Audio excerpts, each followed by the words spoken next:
Hi everybody, so today's video we're kind of doing a nutrition video for when I got up to my heaviest body weight. We've had a great response to the video of how I trained, recovered, all those factors, so we wanted to do one on nutrition, so we've jumped on it straight away.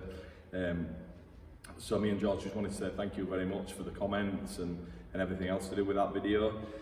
So it's going back a little bit of time now, but basically, as I would with anybody else, what I did first was I worked out my protein. I'm not saying that's absolutely the most important nutrient, it's just that if I get the base of the protein correct, then I can work out everything else that I kind of need from there, for me or anybody else. So what I did was I usually base it more on a lean body weight, so I didn't do protein based on me weighing sort of 280 pounds. So, which then allowed the more carbohydrate type meals, because what I normally do is, without going into it too much, I eat quite a few different sources of protein. So I love whole eggs, I love red meat and things like that. So when you're eating like that, fat kind of takes care of itself. So I wasn't adding any fats in any way. I wasn't adding peanut butters and things, which I have done before, but I didn't then. To get up to the real sort of heavy body weight, carbohydrates is the answer, really. You know, they make you big, strong, and you need them. You know, don't let anybody tell you don't, because you do for that. So what I did was I set my protein around sort of my last competition weight, a little bit maybe above that. So from what I remember, I set the protein. I could check, so I've got it all wrote down, but it would take a bit to find that, but basically I set my protein probably around 240, 250 max, which I knew covered me okay there, and like I say, fat took care of itself because there was always whole eggs, there was always red meat in there and things like that. So basically then it's just a fluctuation of the carbohydrates for the calories and the amount of carbs that I needed. So what I did initially was I worked out the calories that I needed. I only went about sort of 300 to 500 over maintenance, which I knew at the time of what I needed to maintain that weight where I was when I started. And then basically from there, around sort of every couple of weeks or so, I increased the calories anywhere from probably around 100 to 200 probably max, in the form of carbohydrates. Always good carbohydrates, you know, like I said, at 284 pounds I want the leanest guy in the world, but I want a fat man either, as I said before. So the foods I ate were always really good quality. What I did used to do was, before I go back to that, on a Sunday I used to have about half a day where I basically had what I wanted. Because I've found over the years that I've done diets, or whatever you want to call them, for 6 months, a year, never cheated, never done anything like that. And I've also done it where I've taken a Sunday off, I've taken sort of a meal off, and I've never really found, whatever anyone tells you, me anyway, and usually with people that's dieting for shows that I've helped as well, that by having a few meals each week of what you want has never affected me in any bad way. You might go to the toilet a little bit more, if we're honest, but you know, that's part and parcel of it. So on a Sunday I would kind of take about half a day where I basically just had what I wanted. I've never been a big eater, so I've never been one of them, I won't go eat whole pizzas and all that. I'm not saying you can't do that, but you've got to think a little bit.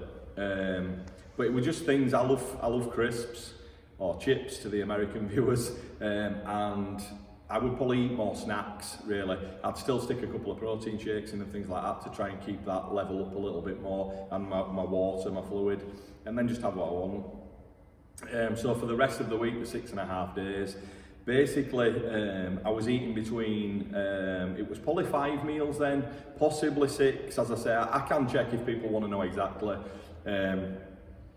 So what I would do is I would obviously work out the protein and carbohydrate per meal to get me through that. I didn't restrict carbohydrates before bed as people do and things like that, because it was down to the calorie intake really that I required. Like I say, it made me very, very strong for me anyway, I was very, very strong at the time as the body weight was increasing. So as I say, if I needed to go up in more body weight, it would be the carbohydrates that I changed. Protein sources was, like I say, whole eggs, red meat, fish. I really like haddock, so I used to have about 8 ounces of haddock for one of my meals. I've always kind of been quite a big tuna eater, so another one of my meals was probably a couple of tins of tuna, which gave me around sort of 40-45 grams of protein at that meal.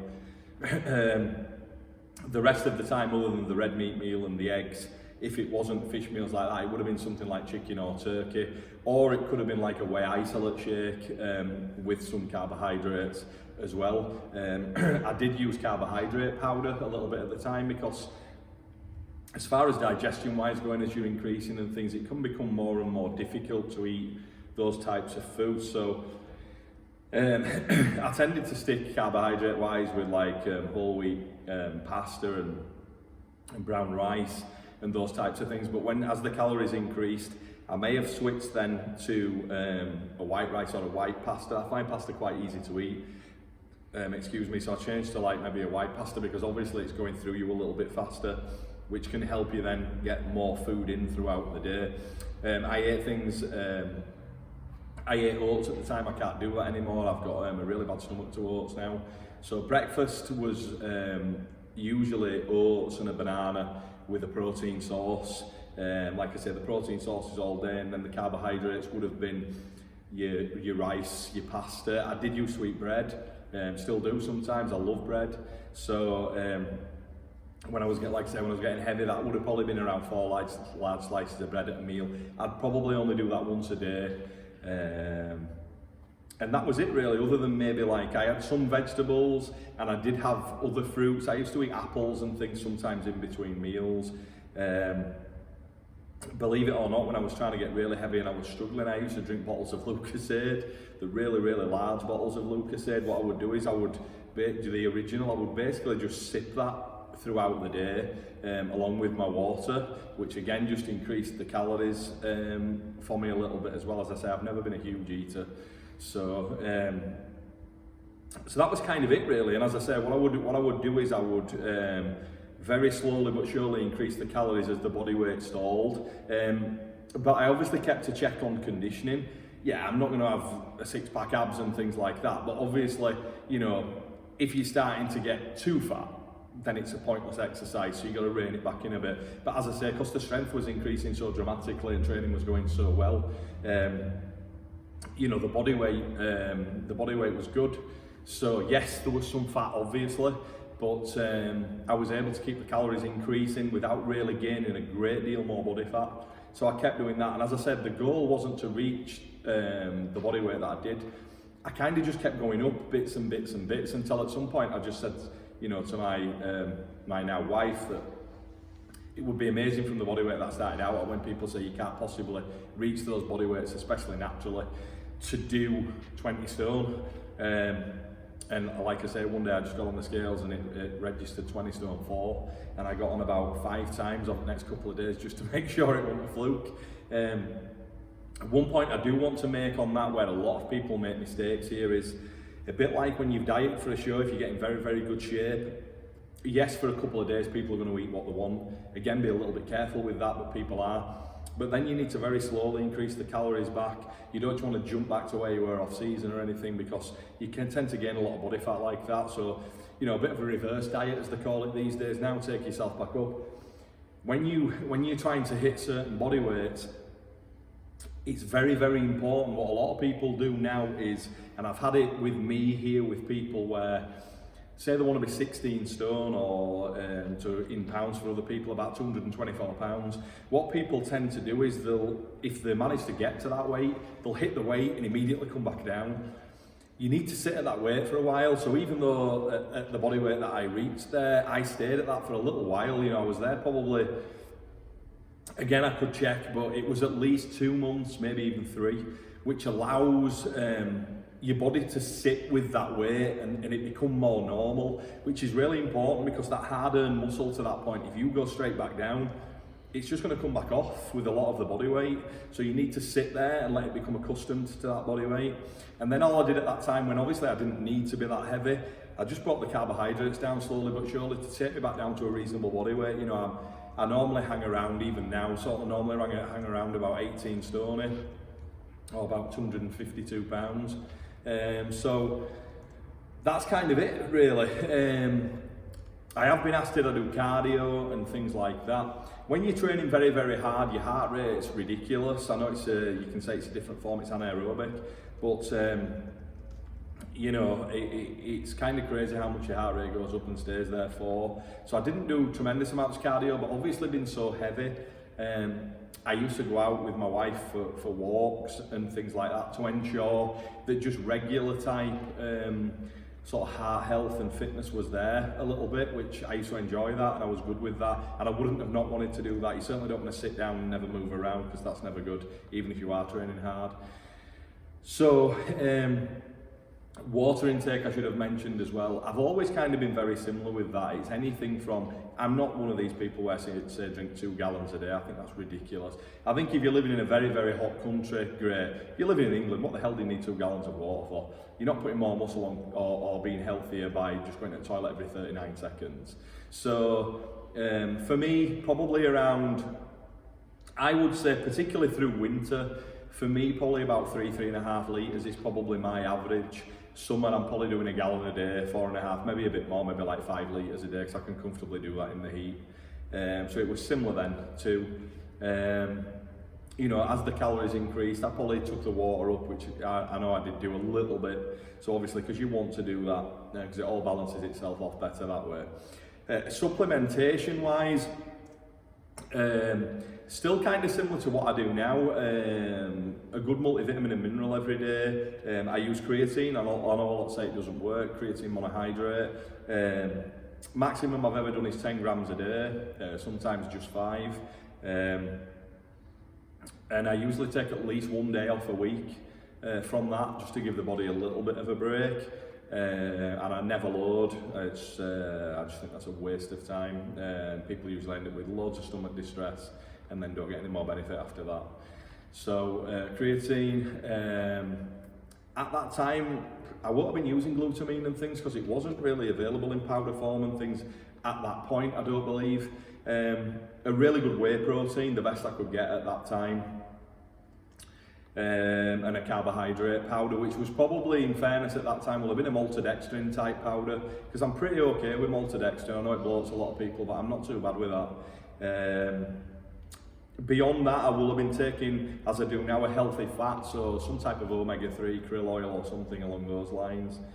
And then I'm just trying to think if there was anything else really that I was doing. I probably, in fairness, was probably throwing some extra aminos in here and there, because I've kind of done that a lot during the time. I've never really used BCAAs massively. It's nearly always been EAAs, like a full complex, probably used it at that time.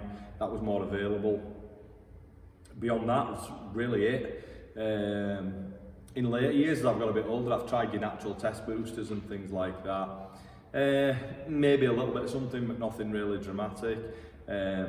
I do use boron sometimes now, because boron's really good at the free test that sometimes your body can't utilise. Boron can help with that. So sometimes it doesn't mean you're actually super low on testosterone, but that you're just not able to utilise it very well. So boron can be a little bit of a help with that.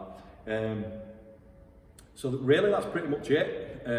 As I say, I set the protein out, the fats were taken care of, so it was just all about the carbohydrates then and tweaking it up. But I did it over a slow period of time. I got to the body weight, not quickly, but you know, reasonably. I could have done it quicker, but I would have been fatter. So I took my time over that, and like I say, then I sat at that weight for a good while, so the density and everything that I'd built up remained even as I took the body weight back down. So that's kind of it, guys. That was the training, that was the nutrition. I hope that helps everybody. Any questions at all, anything else you'd like to see, please let me or George know, and we'll crack on with it the absolute very best that we can. And again, don't let anybody tell you they can't achieve your goals, because you absolutely can, but it's down to you, the effort and everything else that you put in. It's the one thing for me as my wife always says, is that the dedication's always been crazy, that I won't quit, I won't give in. So when people say you can't achieve these things naturally or blah de blah, a lot of the time that's just people that can't do that. So if you can, go for it. Don't let anything stop you. Like I say, I never believed nothing could not be done as long as everything was put forth, and I'm still like that today. So, you know, I wake up through the night and eat a tin of tuna if required, or a protein shake. You just do what you've got to do. So, as I say, let us know if there's anything else, if we can help in any way with anything else, let us know. If you haven't subscribed already, please do so. Like the video, and we'll give you some more videos very soon. Thanks, guys.